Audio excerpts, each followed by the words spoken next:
1, 2, 1, 2. 1, 2, 1, 2, 1, 2.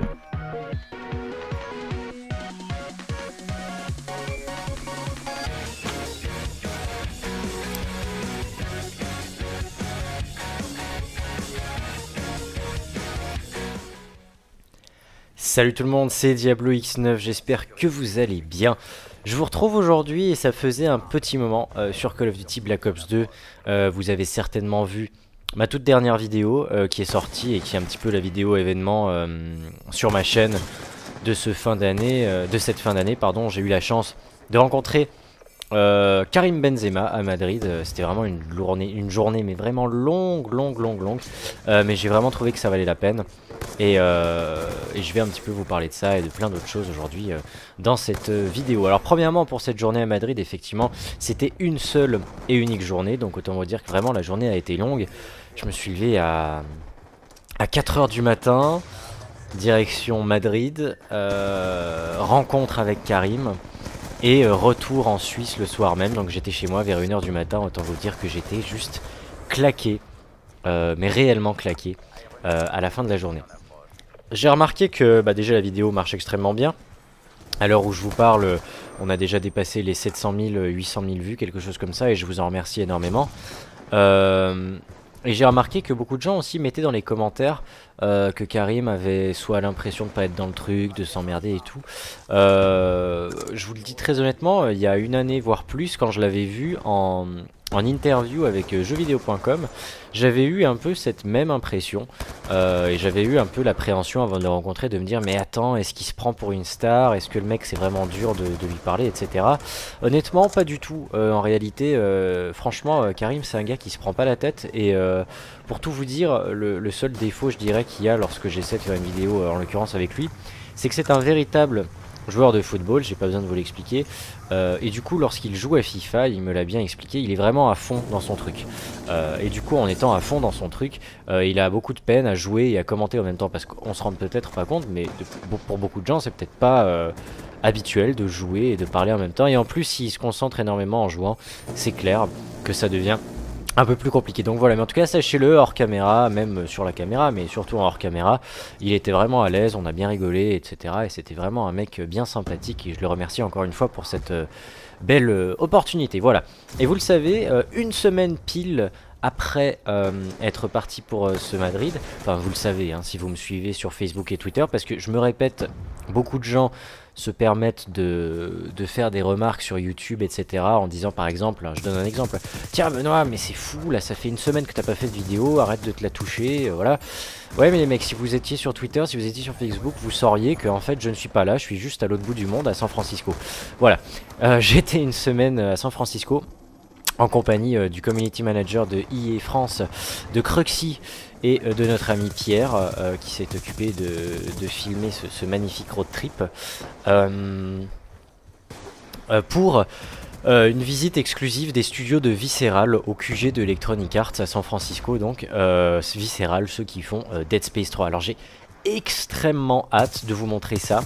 Je sais pas encore sur combien de vidéos ça va tenir, sachez simplement que c'est un boulot énormissime de mettre ça en place parce qu'il y aura vraiment un style très road trip reportage, et donc du coup c'est beaucoup de travail et on espère pouvoir vous proposer du moins la première vidéo durant cette fin décembre. Voilà, comme ça vous le saurez. Et encore une fois les amis, si vous tenez vraiment à être informé de ce qui m'arrive dans la vie, eh bien faut me suivre sur Facebook et sur Twitter, parce que sur YouTube j'ai pas le temps de tout vous annoncer non plus. Voilà, et donc ça a été un voyage exceptionnel. Je suis rentré hier ou avant-hier, maintenant que je vous enregistre cette vidéo. Je me remets gentiment des 9 heures de décalage, parce que oui, c'est pas comme Montréal, hein, parce que entre la côte est et la côte ouest des États-Unis, il y a quand même un petit bout, et voilà, donc ça fait 9 heures de décalage. 12 heures d'aller pour l'avion et 9-10 heures pour le retour. C'était extrêmement fatigant pour tout vous dire. Bon, les voyages cette année, je crois que vous l'aurez remarqué, hein, encore une fois, ça n'a pas arrêté. Je vous le dis franchement, c'est la première fois de ma vie que je voyage autant en une seule année. Alors oui, effectivement, je me professionnalise dans ce que je fais, etc. Et je ne me plains pas du tout de là. Et je ne me plains pas de ça, loin de là.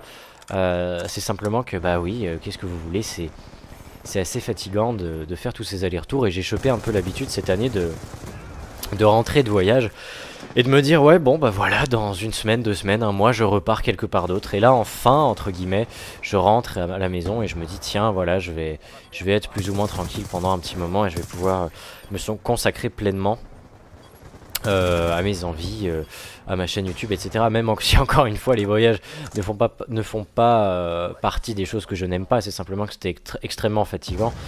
Euh, L'année passée, entre mes allers-retours sur Lyon, Paris, Cologne pour la Gamescom, Los Angeles pour le 3, Montréal pour Far Cry 3 et Assassin's Creed 3, Londres pour FIFA, Madrid pour Benzema. Bref, bon, vous l'avez compris, hein, j'ai pas arrêté cette année. Et ce fut une année vraiment incroyable et j'en suis extrêmement content. Et là, j'essaye, si vous voulez, malgré toutes mes absences, de me retrouver et de me remettre un peu dans le flow de YouTube.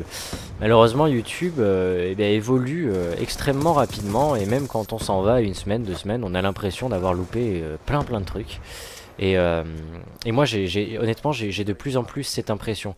C'est-à-dire qu'avant, je faisais mes vidéos, etc. Et là, c'est un peu plus compliqué d'innover, c'est un peu plus compliqué de trouver des choses qui vous intéressent. Et j'ai aussi l'impression que, avec les fameux bugs de YouTube, des abonnements, etc., que de moins en moins de gens arrivent à suivre ce qui se passe. Ça vient aussi du fait que de plus en plus de gens font des vidéos. Et si vous voulez mon avis, et tous les YouTubeurs connus, entre guillemets vous le diront,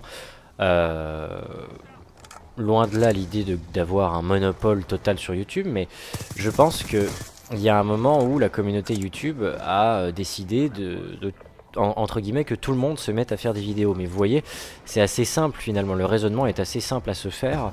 Si tout le monde fait des vidéos, il n'y a plus personne pour les regarder. Si vous voyez ce que je veux dire. Et de plus en plus on a eu, moi je me souviens à mes débuts sur YouTube quand j'ai commencé à faire le buzz, etc. J'ai eu ce phénomène très drôle finalement.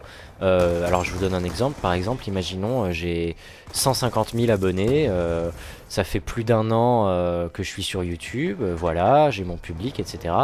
Et là j'ai Jean-Jacques75 X Riri 25, je donne un pseudo, voilà, si ça existe, bah désolé mon dieu, t'es pas chanceux, qui vient vers moi sur Twitter et qui m'insulte et qui me dit ouais, de toute façon, tu fais ça que pour l'argent, tu te fais des centaines de milliers d'euros par mois, alors que moi j'arrive même pas à faire 20 euros. Et je réponds gentiment à ce Jean-Jacques Riri 69-75 machin truc que il faut pas rêver non plus, c'est-à-dire que YouTube, je pense pas que le succès arrive en 1 semaine, il faut un minimum d'expérience, il faut un minimum de temps, il faut construire sa communauté, son public, alors voilà, il y a toujours moyen de se faire pistonner, de s'approprier une communauté déjà existante ou quoi que ce soit, mais j'entends, faut quand même vous créer un peu votre public et votre charisme, hein, vous pouvez pas décoller comme ça. Et c'est assez drôle que les gens, comme notre ami Jean-Jacques, arrivent, engueulent des youtubeurs connus, entre guillemets, donc je parle de moi, mais je parle de tous les autres youtubeurs connus de la communauté francophone, et qui nous disent « Ouais, mais c'est honteux ce que tu fais, blablabla », juste parce qu'ils se mettent au même niveau que nous. Alors attention, hein, on ne parle pas de niveau dans la vraie vie, etc., mais effectivement, on peut parler de niveau sur YouTube, peut-être par rapport à l'influence, par rapport au nombre d'abonnés, et effectivement, quand on a 50 abonnés et qu'on en a 60 000, bah on n'a pas la même influence et du coup c'est un petit peu gonflé de se mettre à notre niveau de ce côté là, et c'est encore plus gonflé de venir nous insulter. Vous voyez ce que je veux dire? C'est que YouTube, vraiment, il y a un moment où il y a tout le monde qui a voulu faire des vidéos, et c'est encore le cas. Et je me dis, mais il y a un moment, si tout le monde fait des vidéos, qui a le temps de regarder les vidéos de ceux qui en font depuis je sais pas combien de temps? Alors honnêtement, c'est une petite critique, mais je pense qu'il y en aurait plein d'autres à faire. Le nouveau design, j'accroche pas, j'ai pas compris pourquoi ils l'ont changé. Il y a que les écrans, 4 tiers que plus personne n'a qui en profite parce qu'ils ont YouTube en plein écran du coup. Je comprends pas. YouTube, avant de vous pencher sur un nouveau design qui est absolument dégueulasse au passage, pourquoi ne pas vous pencher par exemple sur le problème des abonnements qui font que sur 850 000, pas encore, mais allez, sur 800 000 de mes abonnés, il n'y en a même pas la moitié qui sont au courant de la sortie d'une vidéo quand ils se connectent sur leur page YouTube. Voilà, c'était à moitié coup de gueule, à moitié information, mais vraiment j'avais envie de vous dire ce que j'avais sur le cœur, et je vous assure que je pense énormément à vous et que j'essaye toujours d'innover, de vous proposer des choses intéressantes pour que vous passiez de bons moments. Laissez-moi vos avis, s'il vous plaît. Vraiment, ça me ferait plaisir sur la chaîne YouTube, même si je vais dépasser la longueur de la vidéo, c'est pas grave. Vraiment, laissez-moi vos commentaires ou alors sinon, pour les gens qui me suivent sur Twitter et Facebook, laissez-moi des commentaires. Dites-moi vraiment qu'est-ce que vous pensez de ma chaîne. Aujourd'hui, beaucoup de gens arrêtent pas de venir m'emmerder et me dire ah, tu fais ça que pour l'argent, etc. Ce qui est complètement faux. Franchement, j'ai autre chose à foutre de ma vie, les mecs. Euh, mais je pense qu'il y a un moment où il faut trouver un moyen de se rediriger, d'innover, de proposer des choses intéressantes à voir. Et étant donné que tout le monde fait des vidéos aujourd'hui, bah, c'est un peu plus compliqué, je trouve. Voilà. Dans tous les cas, peu importe qui vous êtes et qui est en train de regarder cette vidéo, je tiens évidemment à vous remercier de l'avoir regardé. Je vous fais plein de gros bisous et je vous demanderai de prendre 5 secondes de votre vie pour me laisser un petit j'aime. Prenez soin de vous et à la prochaine. Salut!